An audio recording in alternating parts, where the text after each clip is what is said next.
All right, so today we are going to be taking a deep dive into Greek mythology. Okay. And I know what you're thinking. Yeah. You're thinking like, oh no, not Zeus and Hercules again. Right. But this time it's going to be a little bit different. We're going to be looking at Oh, this yeah. lecture that we found.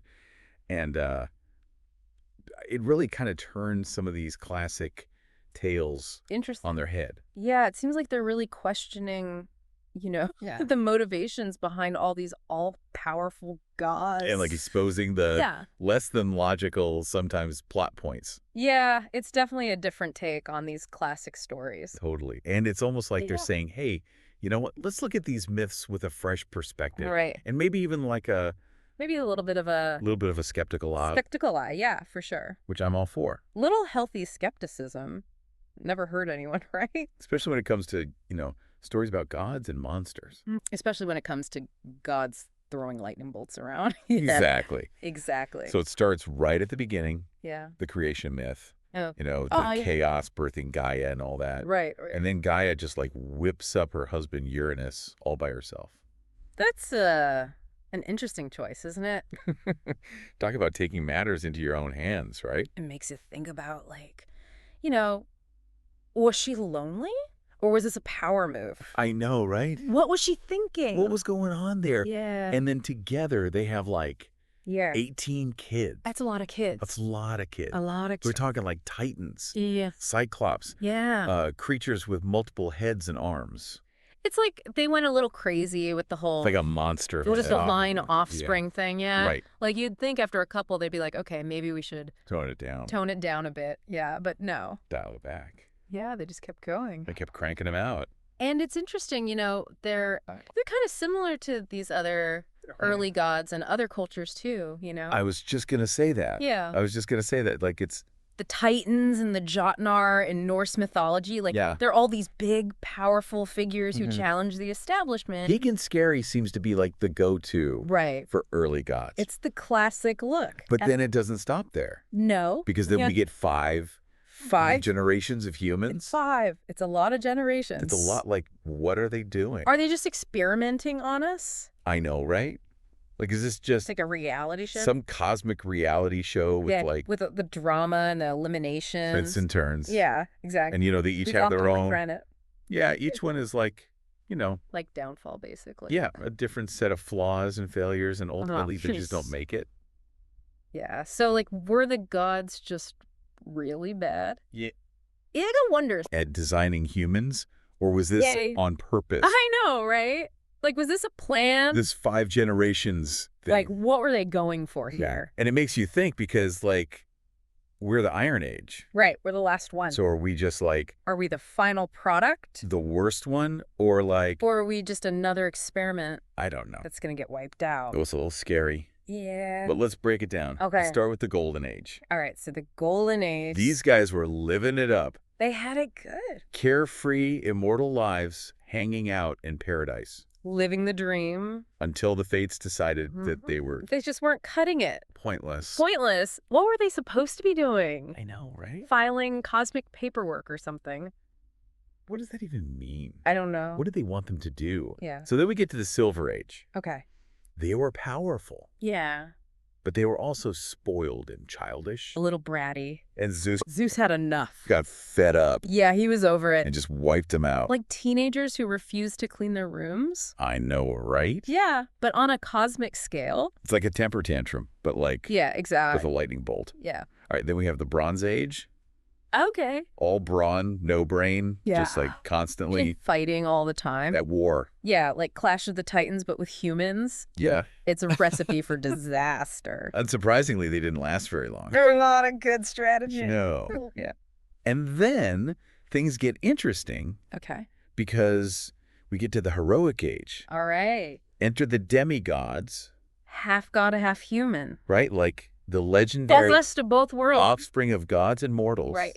And they're leading humanity to a golden age. It sounds promising. It sounds great, But but as always, yeah, it doesn't last there's always a catch. because they have their own flaws. Right, they inherited some of those less than perfect genes from their godly parents. Right. So it's like It's like they're set up to fail. they were destined to fail Yeah. from the start. It's kind of sad. And then yeah. the 5th and final generation. The Iron Age. That's us. That's us. And we're like, the grand finale. We've got the intelligence of the gods. Okay. But we're also physically weak and prone to conflict. So are we doomed? I know. Repeat the mistakes of those who came before us.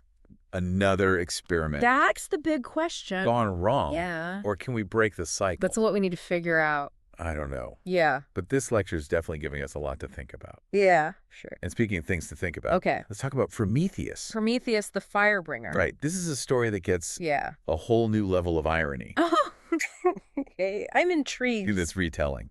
You know, it's funny, like, this lecture almost makes Prometheus out to be like this rebel. Right. Like a whistleblower. Totally. Exposing the flaws in the system. He sees, like, how much potential humans have. Yeah. But they're like, you know, stuck in the dark. Right. Probably eating raw meat.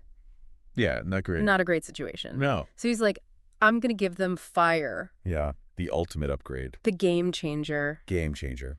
But of course, Zeus is not happy. Zeus is never happy. Yeah. No. Like, come on. Always got to be in control. You're a god. Yeah. Don't you have better things to do than, like, micromanage humanity's access to fire?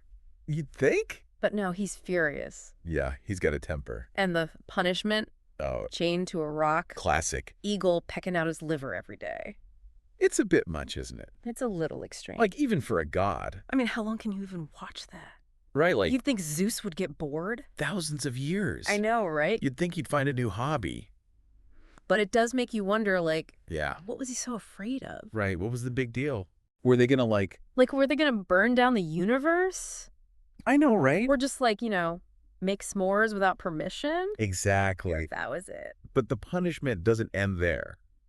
Oh, no. Oh, no. There's more. Because then Zeus is like, I'm going to unleash my ultimate weapon. Pandora. Pandora and her box. And this lecture actually has, like, a kind of interesting... Yeah, they kind of spin Look it on Pandora. In a different way. It's like... They're like, maybe we should give Pandora a break here. Right. Like, she was given this box and told not to open it. I know, right? But Zeus, like, knowing human nature, gave her this insatiable curiosity. Like, what did you think was going to happen? Yeah, it's like setting her up to fail. Exactly.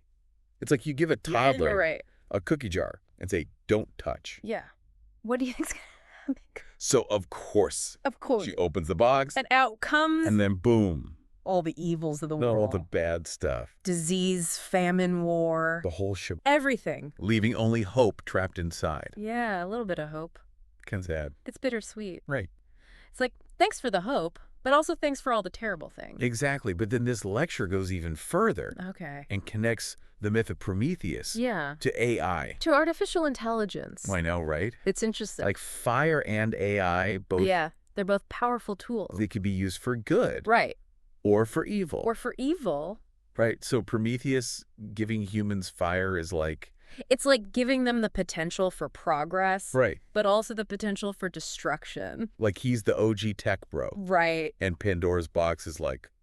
The ultimate software glitch. Exactly. Like that one line of code that messes everything up. And so maybe like Zeus punishing Prometheus. Right. Is like us facing the consequences of creating something. Well, like, what if we create something you can't control that we can't control that surpasses us? I know, right? It's a little scary. That's a little spooky. Yeah, a bit unsettling. All right, on a less terrifying note. Okay. Let's go to the underworld. All right, to the realm of Hades. Because apparently you can't eat anything down there. No snacking allowed? Seriously. Yeah. Not even like a little... Not even a crumb. Pomegranate seed? Nope, strictly forbidden. Like I thought about. Right? Like, why? No. So, according to this lecture, if you eat food from the underworld, you get trapped there. And you lose all your memories. Oh, a memory wipe. Like a cosmic forget-me-now button. So not just like skipping a snack, it's like you lose your identity. You lose your sense of self. That's intense. It's pretty heavy. And, you know, it's funny because, like, other cultures have similar ideas. Right, like the river Lethe. Yeah. In Greek mythology. Right. You drink from it, you forget everything. And, like, Meng Po. Yeah, in Chinese mythology. With her soup. Yeah, the memory-wiping soup. It makes you wonder, like, why is forgetting such a big deal? Right. Yeah. Why is it so important to forget? In the afterlife. Is it a punishment, or is it like... I know. Is it supposed to help you move on?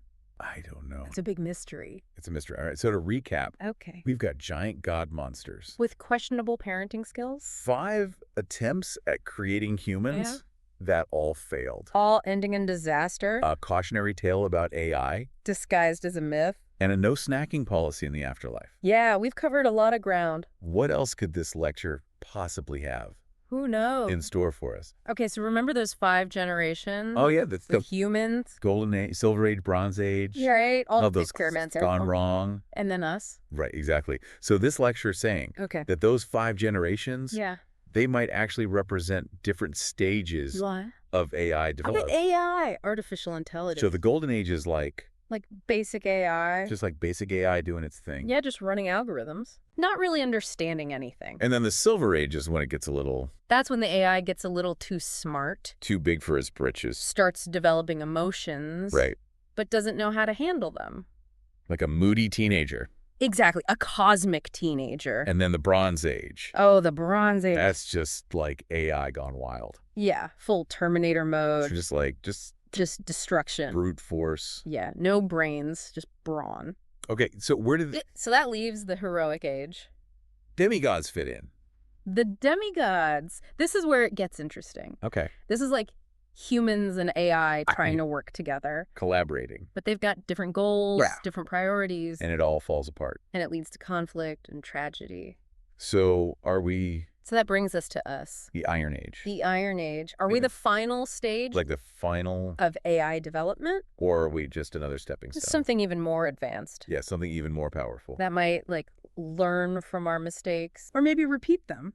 Or just completely wipe us out. It's a bit unsettling, isn't it? Yeah, it's a little scary, but also kind of exciting. It's definitely thought-provoking. It makes you think about, all the technology. Right, and how fast it's all developing. That we use every day. It's changing so quickly. And, are we in control? Yeah, are we shaping the future, or is it shaping us? It's almost like these ancient myths are trying to tell us something. And, they're warnings from the past. Like, hey... about power and ambition. Be careful. And the consequences of playing God. I never thought about it like that before. It's a different perspective. It's like Greek mythology meets science fiction. Yeah, it's a mind-bending combination. So I guess what you're saying is... I guess what I'm saying is... the next time we hear a myth... yeah, any myth. we shouldn't just take it at face value. No question, it's analyze it. Think about it. Look for those hidden meanings. Maybe even make fun of it a little. A little humor never hurts. Because behind all those crazy stories... yeah, those fantastical tales. there might be some truth. Some deeper truth about ourselves. About the world we live in. And the choices we make. Well, I don't know about you. Yeah. But I'm seeing Greek mythology in a whole new light. It's not just about gods and monsters anymore. It's about us. Yeah, it's about humanity. Our relationship with power. With technology. With each other. And with the unknown. So until next time, keep exploring, keep questioning. Keep learning. And maybe keep those togas handy. You never know when you might need one. Just in case. You never know. And remember. Yes? Always be wary of gifts from God's bearing boxes. Good advice. And if you ever find yourself in the underworld, pack a snack. You never know.